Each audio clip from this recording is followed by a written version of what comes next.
We've been looking at nuclear reactions and specifically how something like carbon, my little black atom here, can lose a beta particle and turn into something entirely different, into a nitrogen. Notice how the color changed here?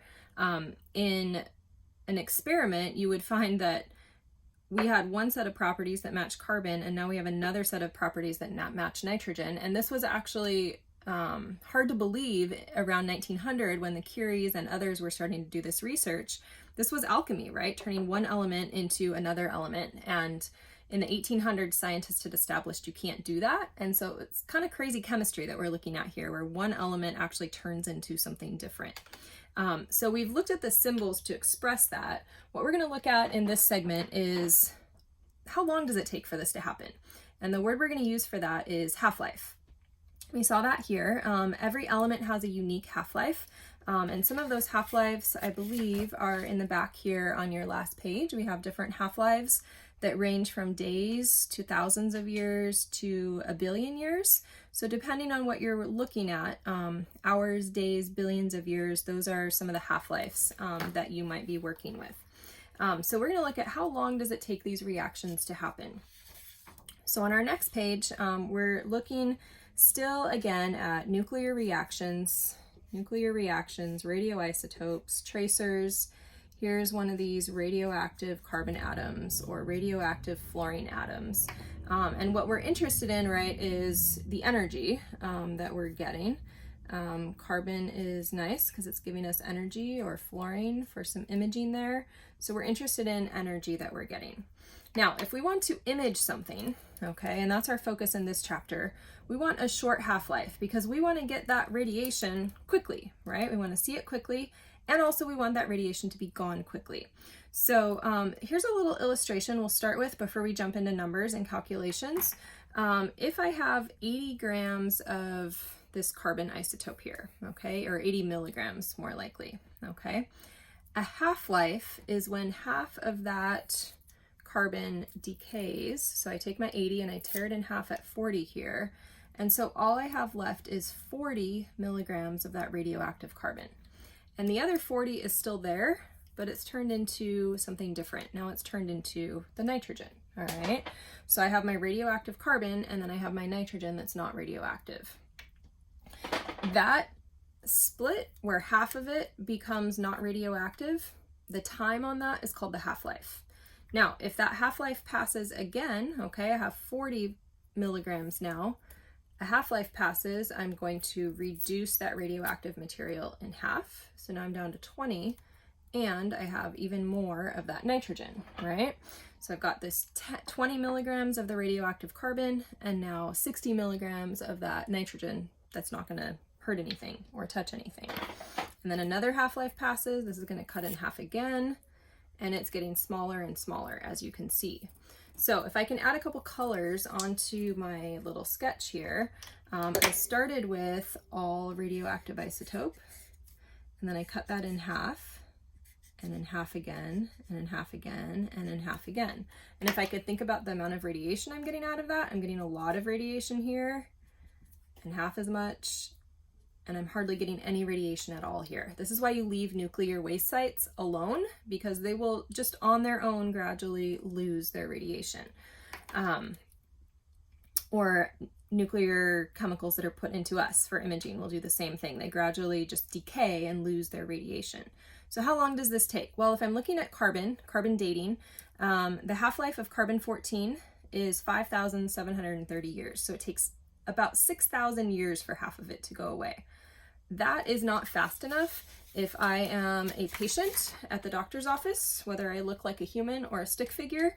I don't want to have to lay in that machine for a couple thousand years to start getting radiation out of it. Instead, I want to use something like fluorine, which is used for imaging tumors, and you've got a little sketch or a little picture of that here. The half-life for the fluorine reaction is 110 minutes. That makes for a much faster turnaround if I'm trying to be a patient here and get that radiation out. So we want short half-lives when we talk about nuclear imaging. And you would have to do these kind of calculations if you're working as a nuclear technician. You would start by becoming an X-ray technician with our diagnostic and medical imaging programs at our college or at others, and then you can specialize in some of these other areas. That's the DMI program at Long Beach. So as I look at a problem like this, we're going to always have two types of steps that we might do in these half-life calculation problems. The first is going to be to look at how many half-lives have passed. And to figure out how many half-lives have passed, we're going to take the total time that has passed divided by the half-life time. And the half-life time will always be given to you, okay? And that's going to give you the number of half-lives.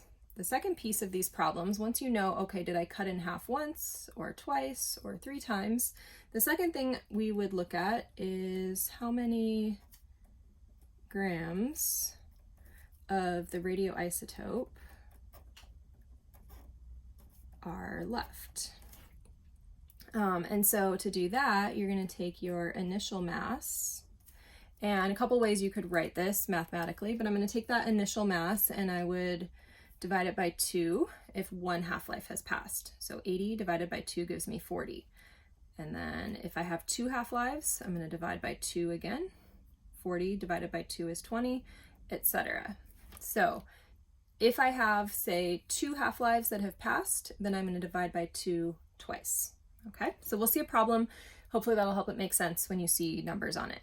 Half-life is the time it takes for 1/2 of the sample to decay, so from 80 to 40, and usually it's going to be a more stable isotope here. And you will always be given those half-lives, those times will always be given to you, okay? So you don't have to memorize those. So a tree contained 80 grams of radioactive C14 when it died. So I'm just going to start writing numbers down here. 80 grams of C14.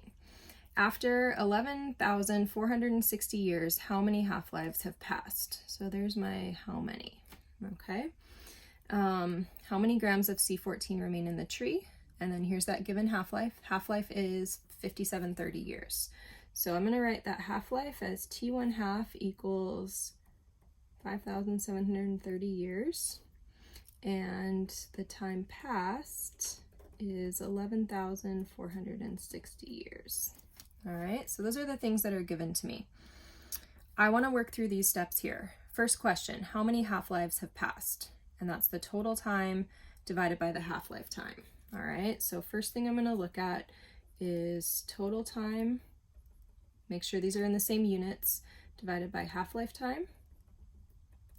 And when I divide those, I should get an integer for this class. I'm going to make it easy for you.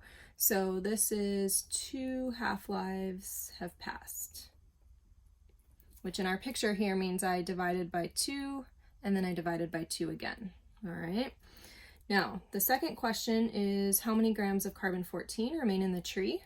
So now I want to take that grams that I had to start with, and then because 2 half-lives have passed, I want to divide by 2 and divide by 2. So get your calculators out if you don't have them out already, or do it in your head. 80 divided by 2 is 40, divided by 2 is 20.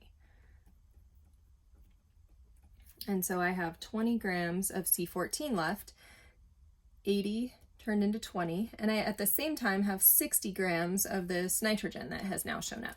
So 2 half-lives passed, and as 2 half-lives passed, now I have only 20 grams of C14 left.